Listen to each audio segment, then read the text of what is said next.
Welcome back to Celebrity Radio. It's Alex Belfield talking to one of my favourite people, Joe McElderry. How are you? Nice to see you again. Are you stalking me or am I stalking you? I don't know, but it's nice to see you anyways, whichever one it is. You weren't this sparkly last time. No, I wasn't. I was a bit more pink. Because I had a pink jacket last time. It's so funny because we're doing this press day today and everybody's coming in to interview and we're the only ones dressed in costume. So I feel very overdressed. No, you look great. And here we are at Snow White and the Seven Dwarfs, the #1 pantomime in Britain. It's the biggest theatre, and they booked you, which must mean you're the biggest star. Well, thank you. You said it, not me. No, it's lovely to be here. You know, obviously I've worked with Kudos for the last five years. Well, not consecutively, but 5 pantomimes. And I've seen the Birmingham one before, and it's the one to beat. So I'm glad to be a part of it. And this one isn't the Birmingham pantomime this year; it's the Palladium pantomime, so it gets even bigger. Yeah. So I did Southampton last year, and we did the Dick Whittington that was there the year before, and I'm now doing this one, which has come straight from London as well. And honestly, the sets and costume they spend so much time and effort into it. It's like Las Vegas meets musical theatre meets Disney extravaganza. They're always incredible. I'm not so interested to talk about the set, but the costumes I am. Does this mean you're going to get Julian's costume? Well, probably not all of his costumes. I don't actually know. I mean, this is what we've got for the press day. I don't know if this will be the one for the show. It might be, but they'll probably have something. I won't wear all of his though. It's I don't think I could pull them off like Julian. I mean, he pulls it off well.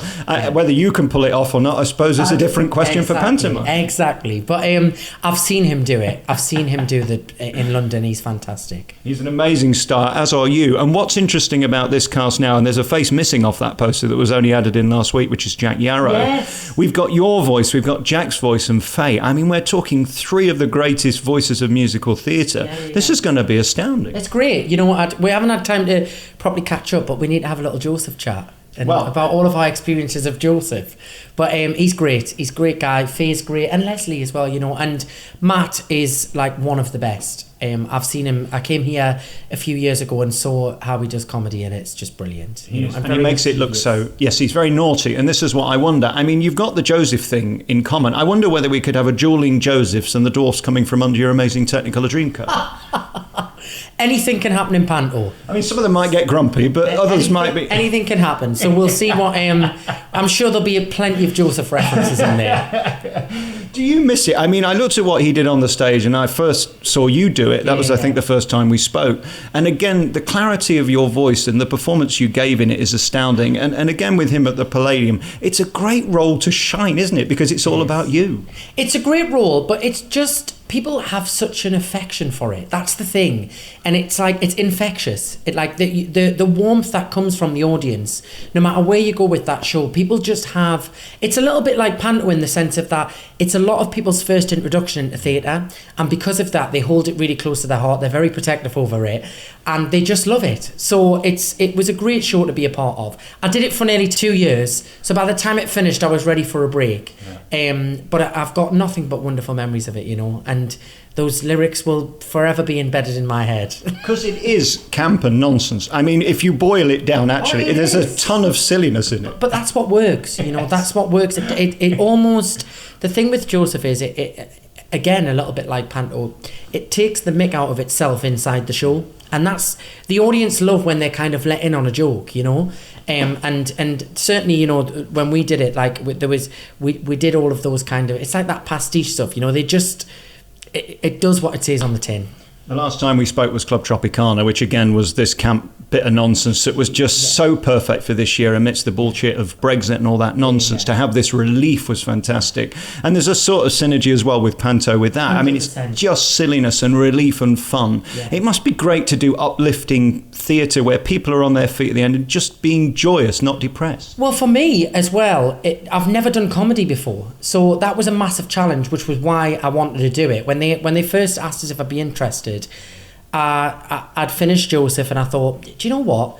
I'd quite like to see if I can do it, you know? And I had such a good time. Like, we literally had the best 8 months and the audiences just went mad for it because it was just fun, you know? We didn't take ourselves too seriously. We had a great time. The cast were incredibly talented, and just the songs, like 80s music, it's such good music. I think you have one of the most beautiful voices ever. I think it's extraordinary what you can do live. And this autumn, we're going to get to see you doing your own concert again, which is a relief, because it's all very well putting you in these shows, but then we have to sit through other people's stuff. You're going to be back to being Joe, which is lovely, even if it's just for a couple of months. Yeah, it's quite a short tour because I couldn't go out on a long tour again. Straight after doing that, you know, and with Panto as well and everything, the schedule we had to kind of squeeze it in. But it's 10 years since X Factor, so I wanted to do something to celebrate it. So we're heading out on a little kind of I think it's 10 dates, and yeah, I'm looking forward to it. You know, I'm kind of going to tell. We're planning the set list at the minute, and I'm meeting with me MD, and we're talking about how we're going to do it. It's going to be quite storytelling and kind of chronological of the songs, and a few kind of like stories in between the songs and things, because a lot's gone on in 10 years, and I've experienced a lot of things, and 10 years in the music industry, it is a long time. It's like dog years. It is, and it's, you know, I've experienced a lot in a very short space of time, and sometimes in interviews and when you're out promoting stuff, you don't get to tell all of those stories, you know, because you're on to promote the album or the show that you're doing. And I've got so many stories over the years that have happened that behind the scenes that people had no idea was going on at the time, you know. So I'm going to share some of that, and I'm also doing I'm going back to the theatre where I used to work as a dishwasher back in South Shields before everything began, and we're going to do like a sit down 10-year talk, and we're going to do it with VTs, and I'm going to be interviewed and kind of like an autobiography on stage, so that'll be fun as well. I love your ethic, and you're lucky in this show because you've got Matt Slack, who works so hard, and Leslie is an old trooper, and Faye, and everybody you've got in this company are old school. And I mean that as 100% compliment. You are old school. You turn up no matter how you feel, no matter what's going on. That's sort of lost today. I think that's why you're still here. Well, I think it's important, you know. People forget that, you know, they get washed up in all of the kind of whole show business thing, and they need this and they can't do it without that, and all of this kind of thing. And at the end of the day, it's your job, you know. That's what you're paid to do, and you should turn up and do it, you know. That's always been my rule. And also, people have come to see you, people have travelled from far, and it's not just about the theatre ticket, it's about the hotels, the train fares. And I'm always mindful of that. When I will only ever go off if I genuinely can't sing or perform the show to a standard that people have paid for. That would be the only time I would go off. You know, I've been on with chest infections, flu, everything, vomiting bugs and everything. But if I can't do the show, I won't do it. But I think everything else, you've just got to the show must go on. You know, that's always my motto. And I think that's why you're still here. 10 years is an incredible achievement still to be doing it. And it seems like your fans love you even more. And it's interesting from my perspective as a guy who puts stuff on the internet and sees the immediate reaction. You have truly one of the most dedicated fan bases of anyone in this country. It's extraordinary. But that's why I still get to do what I do. You know, I am very blessed with a very supportive fan base that have supported us and are really supportive online and on social media and stuff. And people see that, you know, whenever I go places, it's the first thing that people mention. They go, oh my God, like, your fans are really supportive, and they tweet you and support you. And you need that in this day and age, you know. Social media has become a huge part of, you know, I love it and hate it at the same time, you know, but it has become a huge part of the industry.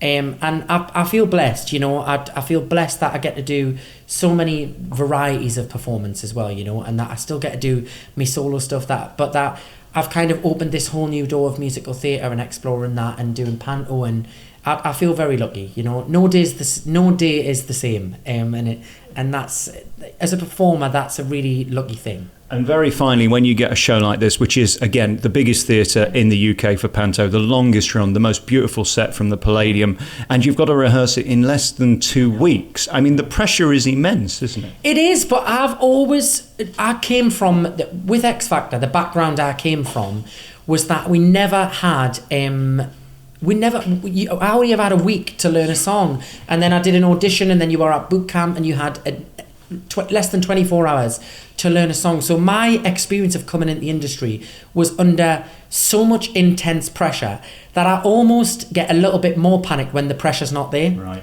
it almost makes us. It has the reverse effect on us. I've always just learned how to work well under pressure. So when I have too much time is when I panic, and I'm like, oh my god, like too much time to think. I like to kind of just get on with it, do it straight on stage. Too much rehearsal can be just as bad as too little rehearsal, I think. We can't wait to see you in Snow White and the Seven Dwarfs at the Birmingham Hippodrome. 21st of December, the 2nd of February. It's an amazingly long run, and you're playing the man in the mirror. I pray to God, Michael says you've got to wear those 16 ridiculous costumes that Julian had at the Palladium. You deserve it. Listen, I could pull it. I'm sure I could try and pull it off. Great to talk to you, Joe. Thank you.